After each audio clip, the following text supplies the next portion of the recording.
Well, today does begin Advent, and we are beginning also at the same time, Advent, a new series of exhortations. We finished last Sunday our walk through the Ten Commandments. It took us over 6 months to do that, which we could call that How We Should Live series. Today and for the next several months, we'll be looking at a different question about what the church is, which we could think of as what we are called to do, exhortations. After all, Paul put the reality of the church in just such terms as a calling, as a life's labor. It is a building that we're building. Now, listen to this section. It's a large one I'm going to read from 1 Corinthians chapter 3, starting verse 5. Who then is Paul, writes Paul, and who is Apollos, but ministers through whom you believe? As the Lord gave to each one. I planted, Apollos watered, but God gave the increase. So that neither he who plants is anything, nor he who waters, but God who gives the increase. Now he who plants and he who waters are one, and each one will receive his own reward according to his own labor. For we are God's fellow workers. You are God's field. You are God's building. According to the grace of God, which was given to me as a wise master builder, I have laid the foundation, and another builds on it, but let each one take heed how he builds on it. For no other foundation can anyone lay than that which is laid, which is Jesus Christ.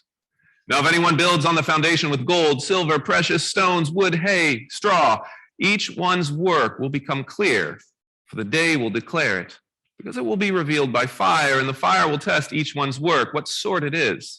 If anyone's work which he has built on endures, he'll receive a reward. If anyone's work is burned, he will suffer loss, but he himself will be saved, yet as through fire. Do you not know that you are the temple of God, and the Spirit of God dwells in you? If anyone defiles the temple of God, God will destroy him, for the temple of God is holy, which temple you are. Now, in this section, Paul says a few things you might notice. The first is that ministers of the church are just ministers. The word is where we also get the word minus from. They're not majors. They're instruments used by God to build a church. But that the church that he is building is us. We're the building. We're the temple. We are the church. The people is the church. The foundation is Christ. And each of us spends our redeemed lives building on that foundation. And what you build over the course of your life, well, it matters. Some will build poorly and it will fall down the last day, houses of hay. Some will build enduringly and it will be their glory. But I want to put this before you this morning and for the next several months. Have you thought about your life in these 1 Corinthian terms? Thought of your life as building something? We are all building. And he calls us to build consciously, knowingly, wisely, the family of the Father. And have you thought of your life as nourishing the body of the Son?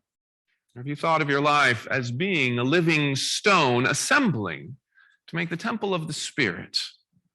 For so you are, Ephesians 2:19, members of the household of God. That's quite a crazy term. Having been built on the foundation of the prophets and the apostles, Jesus Christ himself being the chief cornerstone, in whom the whole building, being fitted together, grows into a holy temple in the Lord, in whom you also are being built together for a dwelling place of God in the Spirit.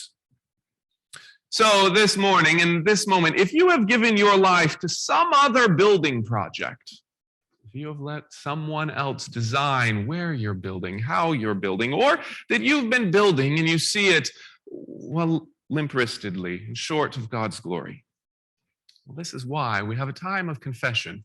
It's one of the only times in your life you are given a chance to bend your knee and be open